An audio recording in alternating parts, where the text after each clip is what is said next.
Welcome back to Walford Weekly, day 60 in lockdown, and we're still here. We've been locked in this room this whole time, just watching EastEnders. That's all we do. It's just a countless meal of EastEnders episodes, one after the other. Ask us anything, we'll know the answer. Yes. So we're here to talk about the episodes that were broadcast between the 25th and 26th of May 2020. Such a tight time frame. I know, 2 episodes. Sticking to that, aren't they? How did you find them this week? How have you found EastEnders in general? Just a quick overall. Well, this week was a vast improvement of what happened last week. Let's be perfectly honest. Last week was a bit of a... I remember last week. A bit of a crap show, let's just say, if we're going to say it politely. And it was just a mess of mash everything. And there was some cohesion this week. A little bit. And it felt like there was more to come, which is exactly right, because I think these are the Monday and Tuesday episodes. And all these stories that happened this week clearly have more legs. Yeah, they do. This was obviously intended to be quite a big-ish week for EastEnders, and a lot of it is continuing into next week. Of course, it's been split in half, so we will be covering the same storylines next week, probably just the other half of them. So we'll just see how this roundup goes. I mean, one storyline which we know is happening next week, I think it's quite public, and that is the Big Ben storyline. When That's it's the name all of the subtitles, episode. all subtitles and sound effects and all that MacGuffin. So you're not looking forward to that episode at all, and yet no. I actually am. I'm from what's happened this week. The build-up seems a genuinely exciting prospect for me. The build-up for the job. Really? No, but it's not. The thing is, that episode, you have to... I know the whole premise is that they're doing a job and Ben perhaps messes it up. We don't really know exactly what goes on. But I think that's not what the episode is about. The episode is about Ben's struggle. So yeah, but you haven't seen it yet, so you don't know that it is. No, you can't discuss it. No, you can't discuss it until we've seen it. But I'm discussing what my thoughts are, what I think is going to happen. So that what I think is going to happen is rather than talking about this week's episode, you're like, nah. I'm just going to talk about something I've not seen because that's going to be more interesting. You're allowed to predict what's going to happen ahead, aren't you? It's at the beginning of the show. You can't predict things yet. Okay, fine. Well, I'll reel it in, please. I'm off. I'm off the hook. But next Monday's episode will be rubbish. So we're going to start off with always need the final word. Keegan's storyline. Yeah. Because Keegan can't set foot outside without something happening to him. Not a day passes where something doesn't happen to poor Keegan. I mean, did he crack a mirror recently or walk under a ladder or something? Black cat walked by him, perhaps? Yeah, something's gone on. Because it's, again, we have to be very careful what you say, because this is an important story. It's very fragile and it's so true. Like, watching the news today, there's so much going on where people have been mistreated by the police. Yeah. And it is true, and it does happen. But on EastEnders, this thing with Keegan is literally every time he walks outside, something happens to him. It goes on for a few weeks, and then he gets over it. And we don't even get 5 minutes of him, Tiff, his business, Iqra, any stability or any happiness. It's like, no, on to the next thing. What else can happen to him? Oh, someone's going to think he's a drug dealer because he's black. Oh, the police are going to think he threw a brick through a window because he's black and he was at a party. And it's like, just let it rest and breathe. The fact that these episodes have been split up into 2 and this is lasting double the length. Imagine how quick this would have felt if it went out as it did air. In one week. It feels rushed. 4 incidences would have happened to Keegan in 1 week. I mean,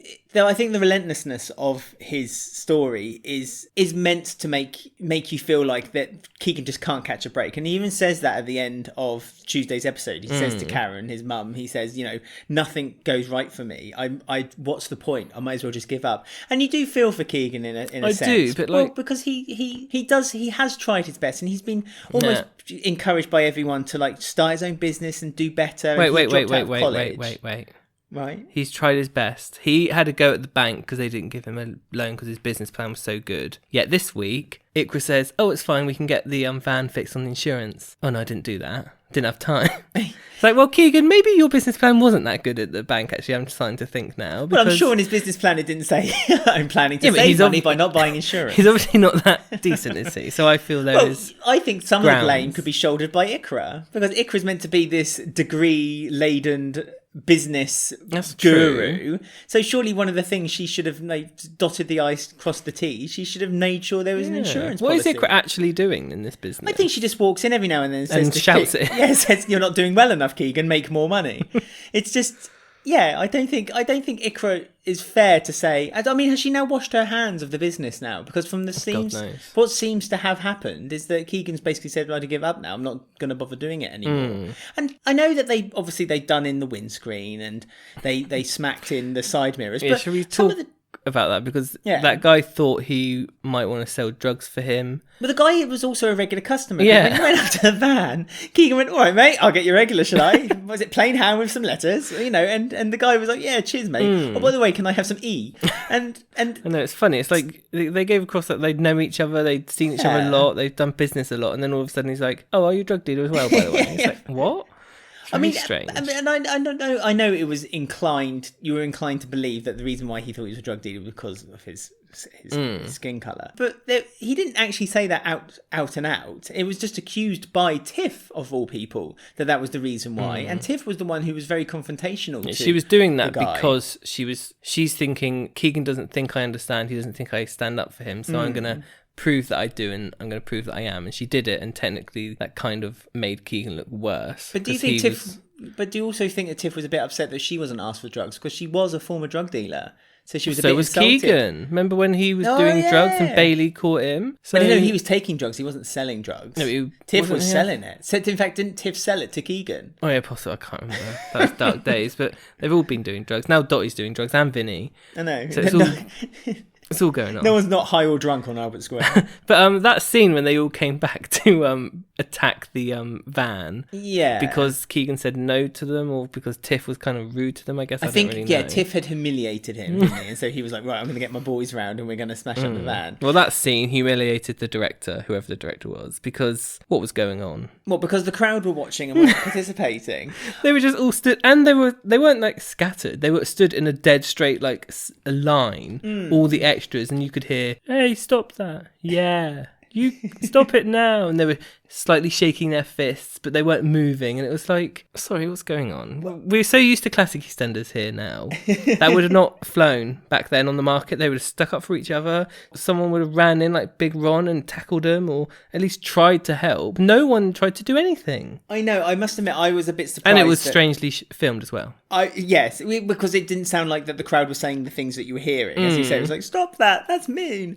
I actually tweeted out about, why was no one helping? And at Lazy AWOL did reply and said that this is actually a thing called the bystander effect, where everyone just assumes that someone else will do something about it. So it is a thing. So not on Albert Square, it ain't. Well, you can either accuse them for lazy writing, or you can accuse them for knowing about the bystander effect. Well, I'll accuse them for not knowing Albert Square market traders, because Maggie's been on that stool for 30 years. She would have jumped in there. She would have smacked him with a dildo. Yeah. Sorry? She's got a sex doll. Maggie's sex doll. Yeah, that's a joke from... It's not a joke, that was said. That was about 1.5 years ago. Go back to one of our old podcasts. Any of our old fans might know that joke. But yeah, it was just all a bit strange, wasn't it? And they just watched on, and that made Keegan think, oh, you know what, I'm just going to give up. But they stole Shaquille's trainers as well. The trainers that Karen had to give to Tiff, to give to Keegan. Did Carmel give them to Karen then? Because I thought Carmel gave the shoes directly to Keegan before she left. Before she left. Maybe they were different shoes. So what, does everyone just have a pair of Shaquille shoes lying around somewhere? Maybe. I mean, it was like, what if Karen had them the whole time? Why is she not giving it to her son already? She's waiting for the right opportunity. And she thought, well, he's feeling a bit depressed. His racial profiling can't be much fun. I'll just give him a pair of trainers. No, we've had 5 episodes in a row now, so now's the time to bring up the trainers of Shaquille.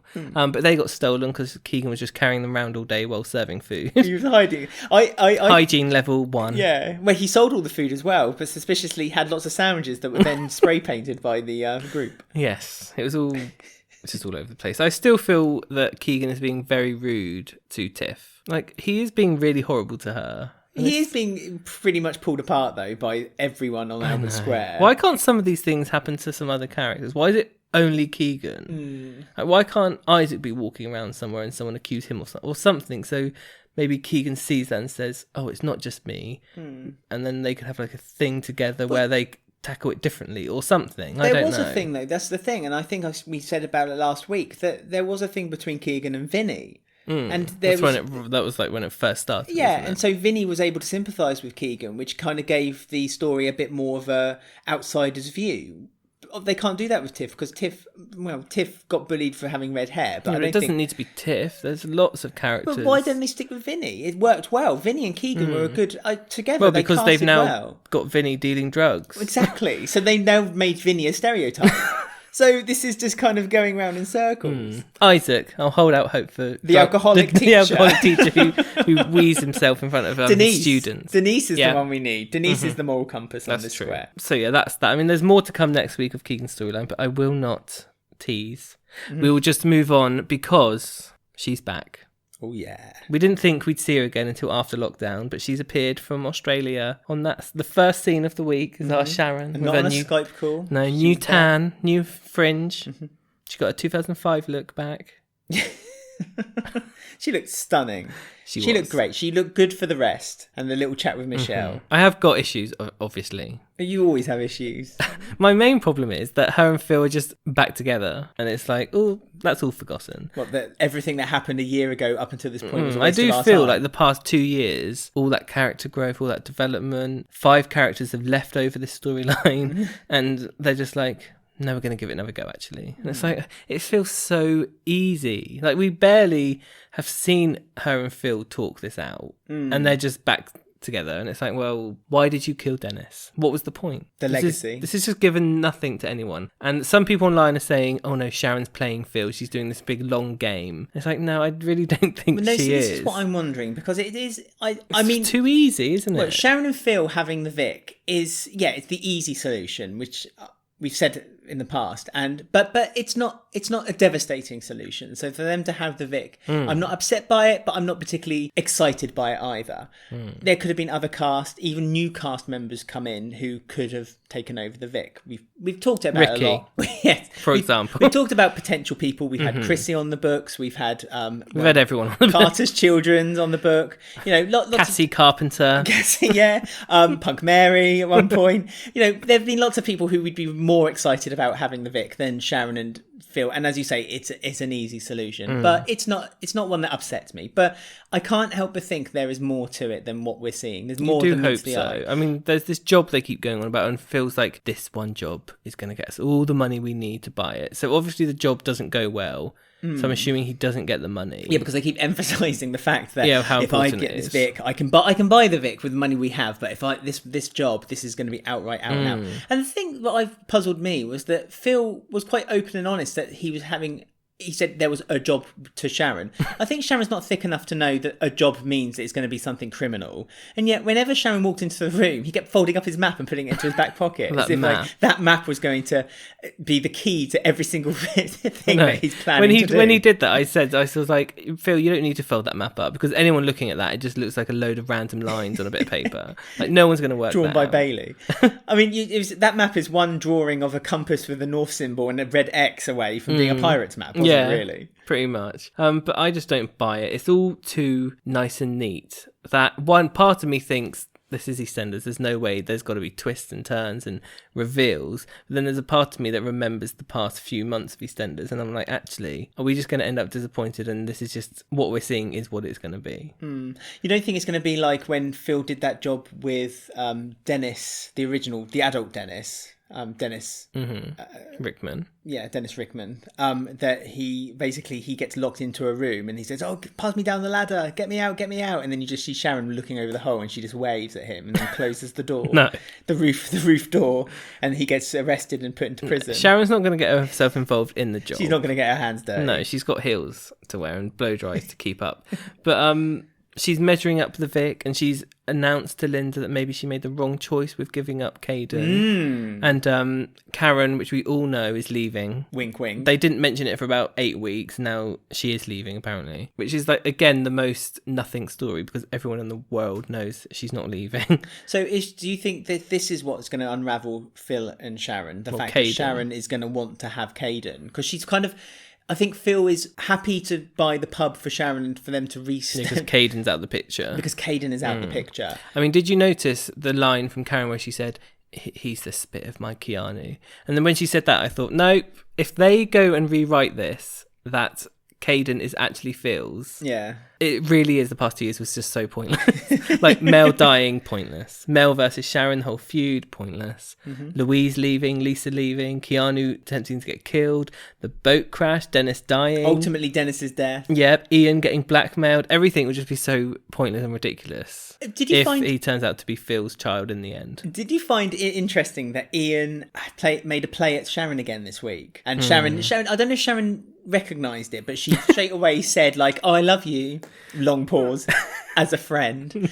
But No, Ian, as a brother. oh, as a brother. And I was like, Sharon, brother or stepbrother? Because there was some leeway there with her, That's true. That's very with true. Sharon. But that was funny. But this is what I'm wondering. Ian is starting to get a little bit ratty and upset the fact that Sharon has gone back to Phil, and he even said so this week. He said, "Well, I'm only here as a shoulder to cry on now." He has got a point. But he has got a point. But is this going to be his failing? Is this where he's going to finally? It's going to finally be found out that he was the one who locked Dennis in the boat on boat week, and so Ian might will say it like almost as a guilty admission to try to get Sharon. I don't know, because we've still got that Dottie part of it, and her and Peter. Yeah, but Dottie seems to just don't care anymore. Yeah, I know. Dottie's a but bit that's, like, oh, I'm telling that's dogs because now. of the weird writing at the moment. Yeah. But in a week or so, she will care, and she'll get with Peter, and then there'll be another priority thing. which is to but upset Ian. none of the thing with Ian rings true to me, because Sharon's forgiven Phil. Yeah, it's a big one, isn't So it? it's a bit like, well, Ian's got about 2 weeks of upset, and then he'll probably just be best friends again. So, But how long do you think Phil can forgive Sharon for? Because it's only a matter of time, like a matter of days, when Phil, all Sharon has to do is say, "I do want Caden back," for Phil to bring up the fact that Caden was born out of an affair. yeah, but then something will happen. Like Caden has this thing which 1 in 10 million people have, and it will be we're going to look into this.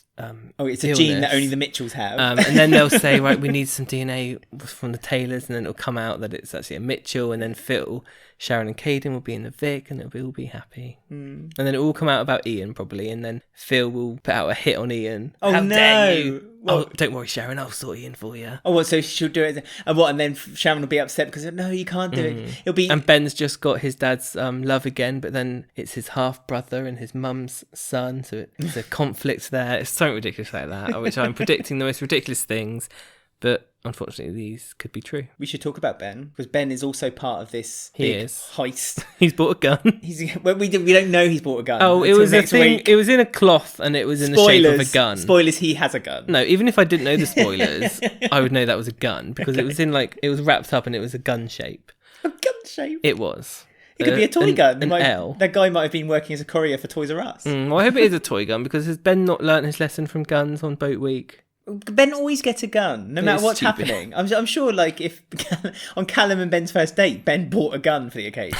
Is that a gun in your pocket, Ben? Yeah. Or are you happy to see me? Wink. But no, we had some nice bits of the storyline, like the positive parts of Ben's hearing storyline we saw this week, when he does treat Callum like trash. And when he bought the gun, he just walked away from Callum. Oh yeah, Callum was like, "All right, Ben." Yeah. And he was like, "What? No." Although Callum's got mates in the force already, going out for drinks with the boys. Callum's a likable guy. It doesn't surprise me. He needs to move on. I just find a policeman boyfriend if I was Callum. Because same. Ben just treats him like trash. He just walked off from Callum and left him on his own. No, Callum's doing everything in his efforts to kind of make Ben feel, inverted commas, normal. And all Ben does to retaliate is just basically say, "No, I don't want to do that." No, I've and got a move gun, on. bye. Although Callum did a really sweet moment in the club. That's what I mean. That was like this is the side of the story that I'd like to see more of, these moments. Because Ben finally, he felt embarrassed, but Callum let him, built his confidence up from letting him feel the beats from the speaker.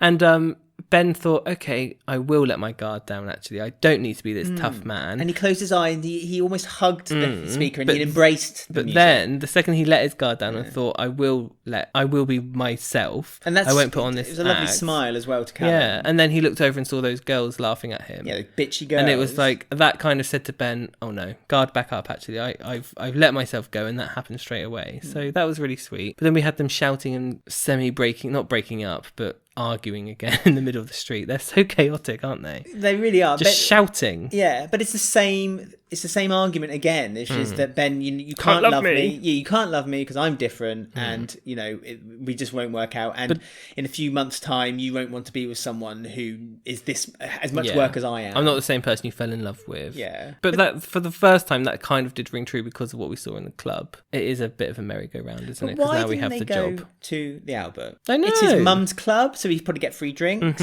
It's gay club. Drag night. A drag night. I get that, if you're gay, it's not that you have to then go to only clubs that have Kathy gay. bought that and opened it for Ben. For Ben, yeah, to get some tail.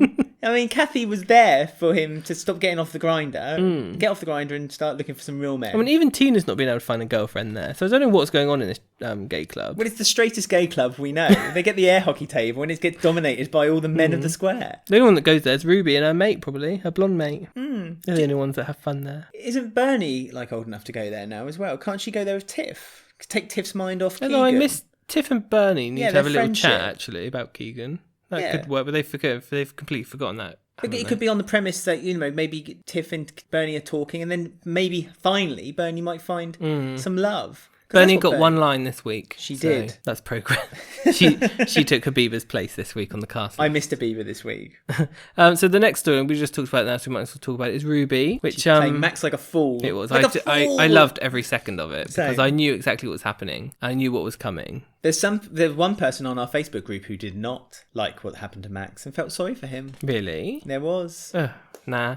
I loved every second of it because Max is being so unlikable and so out of order. Like, he got angry that she hired Martin and it's like, you didn't put that past me. It's like, Max, why should I put that past Max you? doesn't have any hold of the club. No, because Rainey would try and get it otherwise if she did. Yeah, exactly. He's going to sell his half to be in for that as well. And we could sell it to Sharon. Oh my goodness, the empire builds.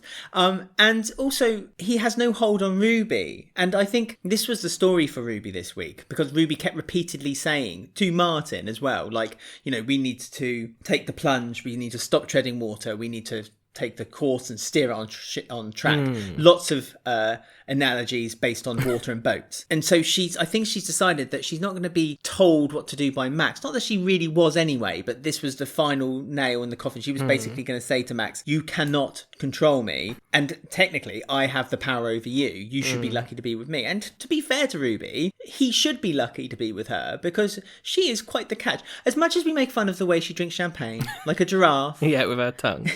She is a beautiful woman. Yeah. A powerful woman. Millionaire. A millionaire. Not that matters. She's buying her own property now. She's just bought it off Jack. Yep, she's replaced Mel completely now. Yep, she wants to redecorate She's bought her house and bought her business. Yeah, out with the green, in with the diamond shapes rubies. Around. In with the rubies. Do you reckon she's going to get her fridge like Del Monte, like Shane Dawson? I bet her interior will all be red. Oh yeah, ruby red. Yeah. But no, it's good. And Martin doesn't work on the fruit and vegetable anymore. No, he's quit again. He asked Shrimpy to cover it for 2 minutes and that was it. Shrimpy was quite perturbed by this. I know, he was getting a bit pissed this week. Annoyed, wasn't he? He was getting annoyed. Yeah. You could tell he frowned. He did, and huffed and eye rolled at Martin. I tell you, Shrimpy, watch out for that one. Yeah, there's talk on the social media, again, I'll be bringing it up later, where he is going to be the new market inspector. The new Tricky Dicky, some might say. Let's get tricky with his dicky. Oh God, I hope he's not listening. I like his hair actually. Speaking of the actor, he has it all Champness. He has it all natural now. He's on lockdown. He looks. He doesn't have it down. Yeah, he has it up. He does look better with his hair up. Not better, but lovely. Oh no, I prefer him with his hair. If you're listening, Ben Champness, keep your hair up. Not that I'm your audience, because he's married. He's Ruby and you're Max, and he's in charge, so shut up. Well, I'd let him charge me over. But wasn't it fun just to play with Max? Because I really don't think Ruby feels anything for Max. It's the most unbelievable couple in the world. She's just playing him and playing games with him the whole time. He is like her token bride, isn't he? He's like, it's like he's only there for appearances. But then she doesn't really need him at all. No. I mean, I actually genuinely love the fact that when Martin and Ruby had that one night, when it was Dark Martin, and I remember it well. Yeah, we actually championed their relationship. We said, they're very sizzling. They are. They're hot together. It makes an interesting story with Stacey later down the line. Last week you said that it would also be interesting if Stacey and Max then got together because of the story, but they were always meant to be together. Yeah, I know, but I hate Stax. That's Max and... I got it. I just never heard it out loud before. Haven't you? Yeah, I hate them, so I don't want them. But Martin and Ruby, they work well. They're both dark, broody and up for it. I mean, Ruby was arranging a threesome, which was like... Your Grindr description, wasn't it? It was.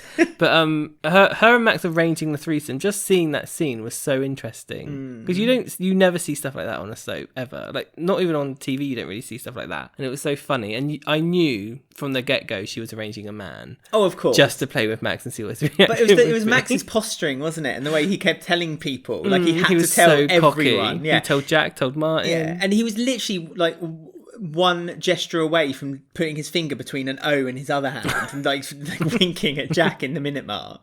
And then when it turned up and it was getting ready and he put on aftershave, he put on a suit, he's raring to go with this leggy blonde. No, he was but did you not notice that when they were waiting, he was even asking permission from Ruby then of whether he was presented properly. It's like, am I smelling all right? Have I put too much on? Do I look okay? Do you reckon she'll like me? So Max has really been knocked down a few levels by being with Ruby. I like this. It's all good for me. And then the guy turns out to be a man, and Ruby's like, oh no, I was just playing you all along. We're going for a meal. And actually, by the way, you're not coming for the meal. Yeah. You're just going to stay here. See you later. Yeah. So yeah, perfect. Really miffed Max to the maximum. And good.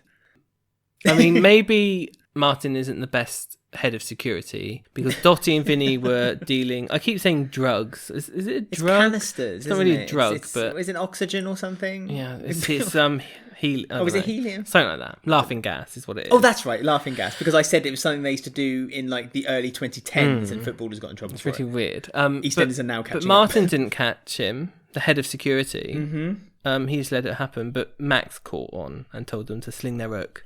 So maybe Max is onto something here. Maybe Max should have been given the job as head of security instead. Yeah, Martin. I just realised maybe the reason why Max is kind of skunking around the club is because he's got nothing to do now. He's lost half the business he owned with Ian. Oh, he didn't do anything in there anyway, did he? He used to it sit was all at a Habiba. That's true. Habiba run it. He used to sit at the table every now and then scratching his head with a pencil. Yes. Like acting like he was doing accountancy. Because don't forget, that's how Ruby and Max got together. Because he offered to help her with her books. Do you remember when they broke up and then the writers forgot and then the next time we saw them 3 weeks ago they were a couple again? Yeah. Do you remember that? And they've never explained it since. No, that happened. Right, next up is Jean, because she's still off her meds, I'm assuming. She's in the house on her own. She's still got Suki's cardigan. Which Suki demanded she wanted back. Like and dry clean. Do you dry clean a cardigan? I don't know. I guess you must. I've never bought a posh cardigan before. If it's made from pure wool, if you put it in the washing machine, it's going to tighten up and it'll be too small for her. That's right, fans. This is what you're listening to. There was lots of plot. Anything involving Stacey's weird maternity leave storyline just ends up with about 1,000 plot holes running through it, even now. I know, but I actually really enjoyed Jean's scenes this week because I like the fact that they're making... Our complaint was, they're doing the same story again with Jean, but actually... They're not. They're showing that Jean is unravelling, but it's almost a controlled unravelling. Like, she knows what she's doing, but can't quite control it. It was, because Shirley said that thing about Phil, only way to get through to Phil is sex. Oh, yeah, because that Sharon basically got the Vic by laying on her back. Even though she hasn't, Shirley, so No, she don't really start hasn't. that, please. I mean, that's quite insulting to Phil and Sharon, that she'd only been home like 10 minutes. Like, is his stamina really that low? No, we know Phil can do it twice in one go, remember? We were under that bed with Keegan. We were. Keanu. We were there in spirit. With a tear down our face.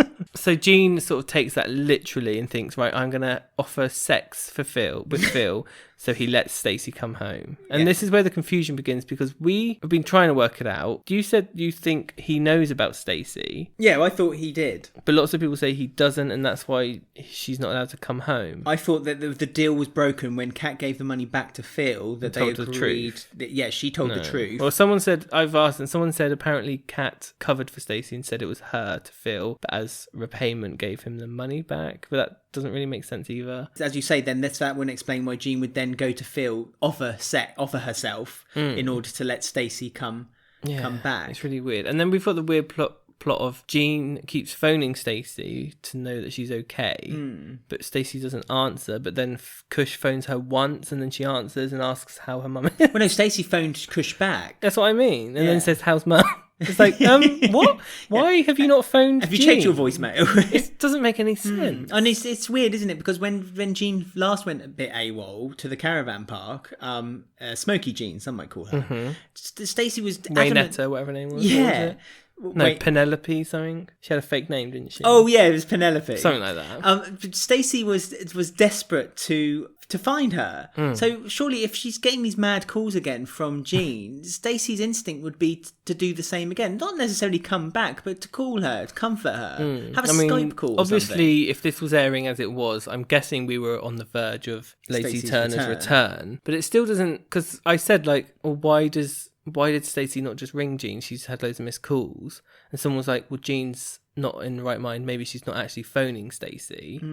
But I'm sure we saw her phone when Shirley looked at it. And also, there's nothing stopping Stacey phoning Jean. Well, that's my point. So it doesn't make any sense. Is there something that And why is Kush lying as well? Why is he like, oh no, she's fine? Yeah, see, that wound me up too. I mean, this was an opportunity. Shirley even said, I've done my part, now you need to do yours. This was Kush's opportunity. He knew exactly what he needed to do. And that was to tell Stacey that her mum is in trouble again. And that the only person who can talk her down would be her. And he didn't. So what was he doing? Was he going to get advice from Stacey, like from talking to Stacey? Or was he going to cut together like an audio recording? Like, hi, Mum, how is you today? Stacey here. You know, it just makes no sense. It's very strange. It's I mean, Stacey's maternity storyline, she should have just gone to prison for hitting Phil. Because it's created so many holes, and it's also brought down so many characters. Like, it's the start of Dark Martin, which was literally the worst thing that could ever happen to him as a character. May I intervene real quick for that? I agree with you. After what happened over Christmas, they had a bit of a rest with Martin where he kind of recouped himself, made him back to standard Martin. Yeah. And now with the story with Ruby, because he had that slightly dark past, and admittedly, okay, he got given the job of security because he stopped a teenage child from stealing a pineapple. A bit silly, a bit tenuous. However, I think that it makes better sense now for him to be a bit more not aggressive, to be a bit more standoff it. What did you say? Broody standoff toward Max, and to seem more confident for Ruby. So actually, although it seemed a bit it doesn't suit Martin's character at all. Now they've watered it down a little bit of Dark Martin seems to go a long way. Yeah, I agree. I mean, if they did this whole Dark Martin, but they did it over the top. Let's be honest. That's the trouble with it, because it does work, because we know our Arthur, Martin's dad.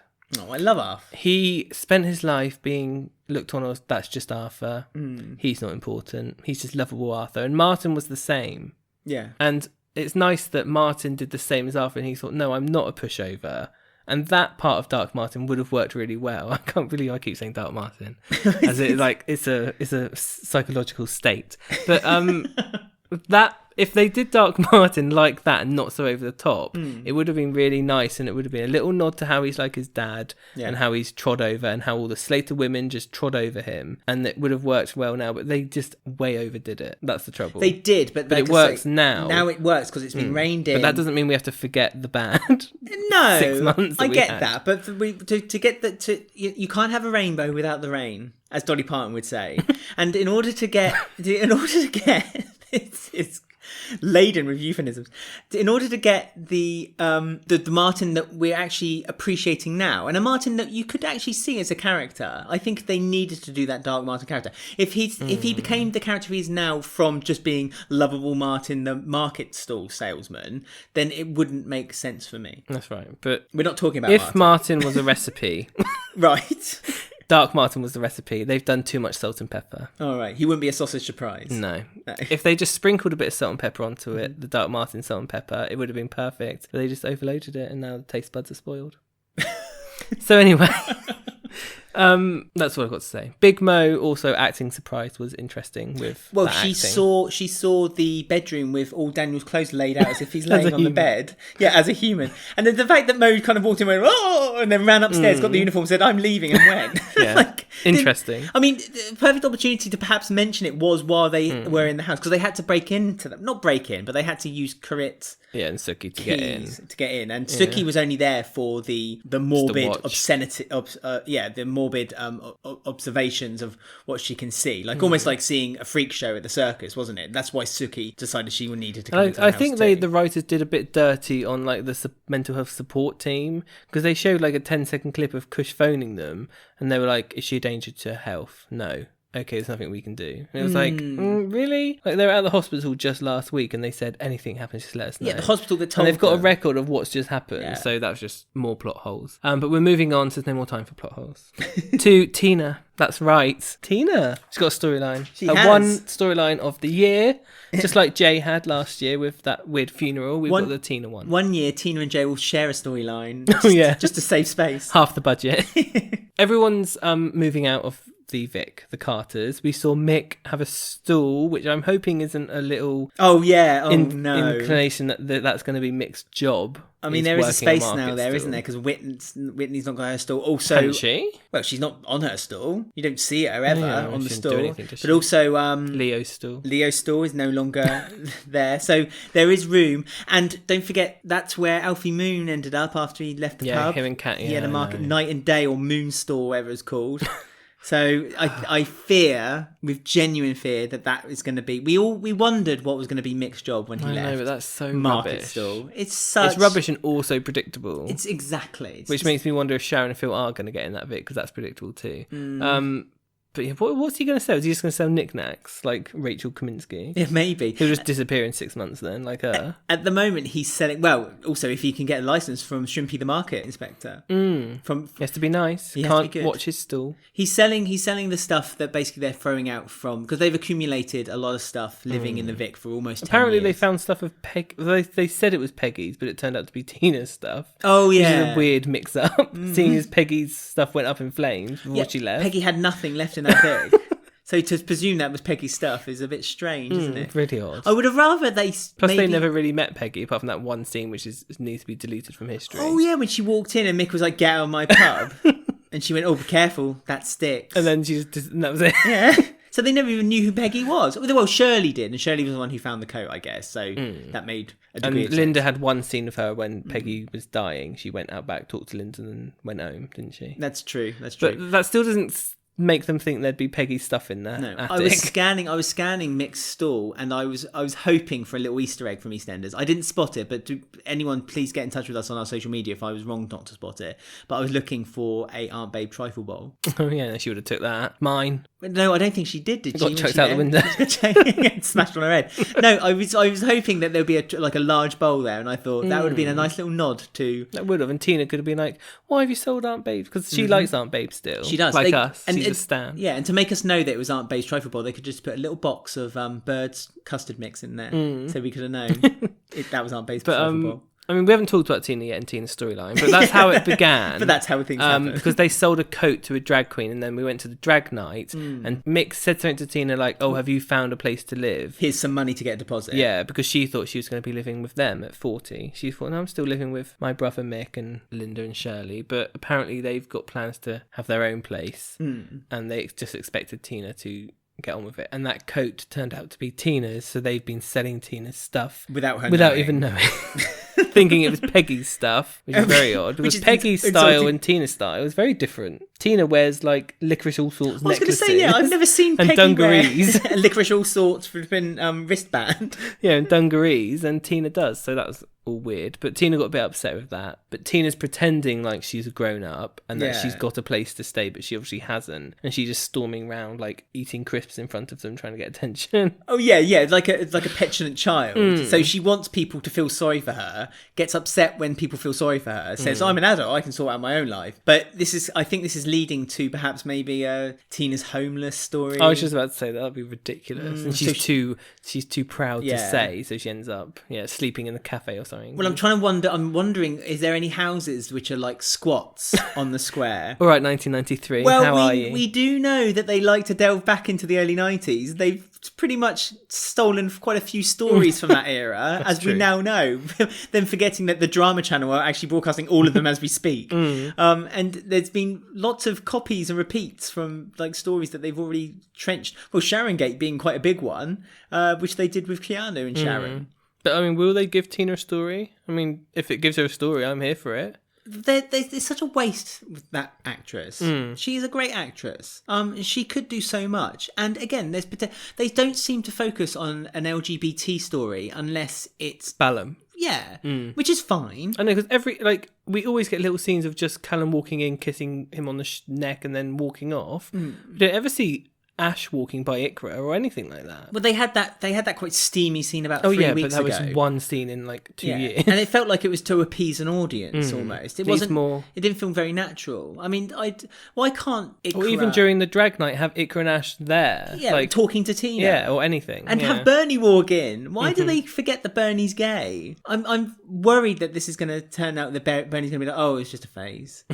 After they almost based the whole Pride Week episode on Bernie learning to accept herself. Almost, but Ben then got beaten up and stole it. But that's the way it is at the moment. But I'm happy for Tina to get a storyline as long as it's good.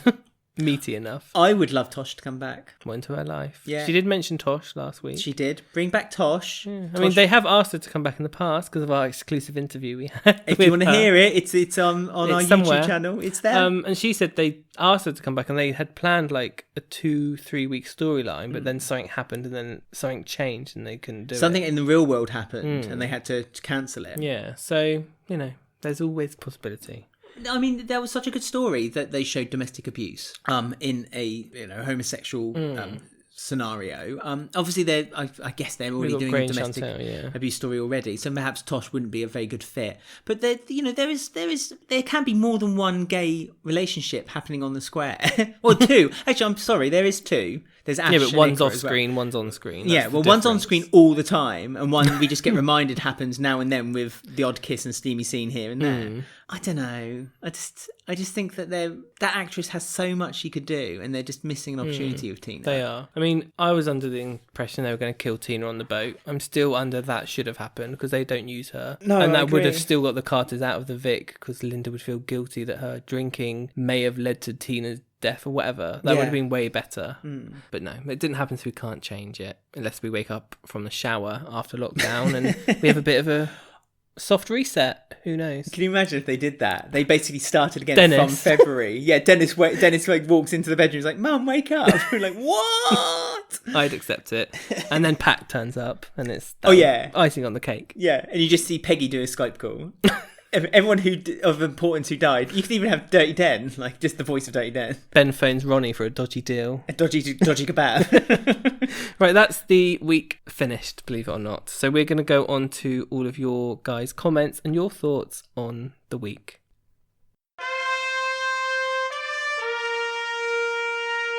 You know me, I ain't one to gossip. Yes, this is when we delve into the social medias, our social media, not just any social media, our own social media. We have our own social media, Ben. We do. We're over 13, we're allowed. You can get in touch with us on our Instagram and our Twitter at Walford Weekly and our Facebook at Walford Weekly Podcast. Just search it. And you can also find our YouTube videos by searching Walford Weekly Podcast too. People did just that. They've said lots of things. Let's hear some of them. We made a cake on our YouTube channel. Oh yeah, if you want to check out our YouTube channel, we also have a review of 1993. But we also made a cake of Letitia Dean's head. Out of Rice Krispies. It is worth watching. It's hilarious. And don't skip to the end to see what the cake looks like. I strongly recommend you watch the process as well. So, at mooklittle.edits on Instagram says, I feel upset and bad for Sharon and Keegan this week. Oh, upset for everyone. Yeah, they all go through hell on that square, don't they? They do. I felt a bit sorry for Jean this week, I must say. Don't know if I portrayed that in our discussion. Don't really feel much for Jean anymore. Don't feel much for any. Gina on our Facebook group said Sharon is playing Feel Like a Violin. Domestic Ballum was good too. There's a lot of foreshadowing. Ben's line about Sharon not giving up on her kid is interesting. There is foreshadowing with Caden. I hope they all don't come true though. AKA those DNA results. Oh, okay. I would like Sharon to have Caden though. Oh yeah, she will. I think Karen. I think Karen also is leaning toward that. But I forgot to say about how upset I was with how blasé Karen was when Sharon came over. She was like, "Oh, can you just look at Caden quick while I sort this cooking out?" It's like the whole reason you're leaving is because Sharon isn't meant to see Caden. So that was very insensitive. Yeah, but Sharon did visit to see Caden. It wasn't like Sharon just kind of turned up and was like, "Oh, I'm just here for the leaving party, but do not show me that baby." There was a point to it. Carolyn on our Facebook group said Tiff seemed pretty high and mighty mouthing off to that guy when both she and her husband are actually former drug dealers. Yep, thank you. Yeah. We've said that already. Naughty. How dare you? On our Twitter, at always_morning said, I still think Sharon is playing him and cooked up a plan in Australia with Michelle's help. That would be good, but that's putting a lot of respect, or I just don't think it's thought out that much. Exactly. But that would have been good if her, Vicky and Michelle had planned something and all three of them turn up at the Vic and it's like, it's my name above the door, Phil. Or something like that. I said on Twitter that something just doesn't seem right, but I just can't put my finger on it. But then again, Sharon had an affair and had a babe, like, so she hasn't really got revenge to take, really. So it's all a bit, why would she bother? Well, and she was measuring up for a new sofa. Yeah. So yeah, I think she has just forgiven Phil.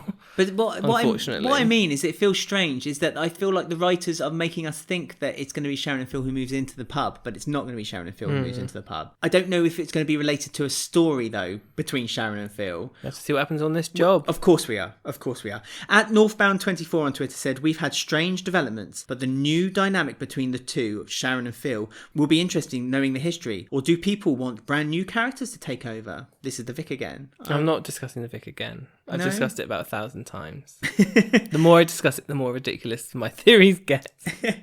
At Shrimpy9020269, there's a hello, lot of Shrimpies. Shrimpies. The Vic was meant for me and my queen on wheels. # bring back Donna. I love Donna. I know. It was really sad because of horrible Rainey. I know, that was a real black mark on Rainey as well. Ingrid as well. She got rid of Ingrid, don't forget. Our super nanny of the square. Yeah, I forgot about her getting rid of Ingrid. If only Ingrid had stayed, perhaps the whole Shianu thing would never have happened. Oh, yeah. So technically, this all started with Rainey. Conspiracy theory. Maybe Ingrid should come back pregnant as well. Where's Keanu? Twitter as well, at Dame Mariah says, Shrimpy should shag his way through the female cast. We need a new slag, and it might as well be Tricky Shrimpy. Yeah, he might be already. Tricky Shrimpy. Going through all the extras, that's why they weren't there to help Keegan. That's what I mean. I think there's going to be more to Shrimpy than we're actually giving the credit for here. I love the word shag as well. Shag's a great word, isn't it? Liam, back to our Facebook group, says, we'll just end up with a rehashed alcohol story with Phil running the pub, and I don't think this has worked, being proven by Linda. It is stupid that they preached this whole thing of them leaving the Vic because she's an alcoholic to then have Phil buy it. It's just the most... I know they like doing their moral messages and it's just stupid. And we're going to have one last comment on our Facebook group. But again, thanks to everyone who got in touch with us. Loads on our Instagram, actually. And we had a few on our Twitter and our Facebook group as well. Join our Facebook group. Don't forget, you can join the fun. Ashley on our Facebook group. I've said Facebook group a lot. Ashley has said, I sobbed when Ben was hugging the speaker and got laughed at. I loved Jean trying to seduce Phil, and I felt that Ruby was quite cruel to Max, regardless of how much of a creep he is. No. I really enjoyed these episodes. Mm-hmm. It has been a much better week. I mean, it's dug itself out of the slightly gutter. It's still, I thought it was a good week. Yeah, but it's still dodge compared to like good weeks. Yeah. But it was better than last. I can't remember last week. But I am worried about next week, but... We'll see next week. There's some sympathy for Max. Perhaps there's more sympathy than we're giving him credit for. No, he deserves it all. We've got more. 100%. We love Ruby. Team Ruby on this podcast. As I've already said, if you want to get in touch with us, we are on Twitter, Instagram, Facebook. We're also on TikTok and YouTube. Just search Walford Weekly Podcast. You'll find us there. Thank you again for listening. I hope you all have a great week. Don't forget to stay safe, look after one another, and look forward to speaking to you again very soon. Yeah, big episode next week, so we'll see what we think. Goodbye.